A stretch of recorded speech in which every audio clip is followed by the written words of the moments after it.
להיות טוב לא יזיק לאף אחד בעולם, יש מלא אנשים לא רק אחד, אז בוא ותן יד, קדימה נעשה שינוי.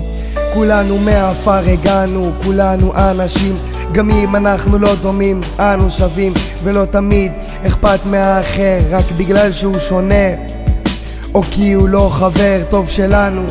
אז למה לאהוב אותו?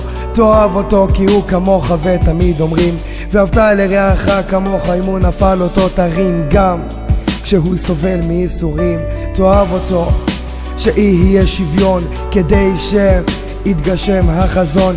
לימדו אותי לאהוב עוד כשהייתי במעון, אוהב את כולם עד יומי האחרון, גם את זה שאין לו כישרון, גם טעו שכולם מחשיבים גאון, גם את זה ששוב אין לו איפה לישון.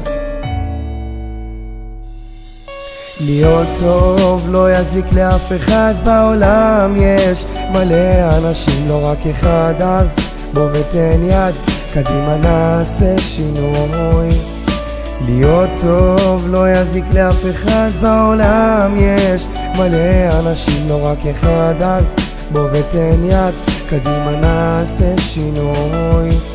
ונגרום לעולם להיות שפוי על ידי שנאהב את האחר ונכבד אותו, אבל את זה רק אתה בוחר. מסובך לחיות בעולם כזה דפוק, כי העולם יותר אכזר מקפטנוק, כל אידיוט מביא חיבוק, משחק אותה חבר, אבל כשאתה צריך אותם אף אחד לא עוזר, אף אחד לא מגיע, כי כולם מנסים רק לשנות את הרקיע, עסוקים רק בשטויות, לא נמרים והאריות שנלחמים כדי לחיות, כי קשה לשרוד בעולם דפוק כזה בלי לדרוס גם את החלשים בעולם הזה. זוהי המציאות שיש פה גזענות.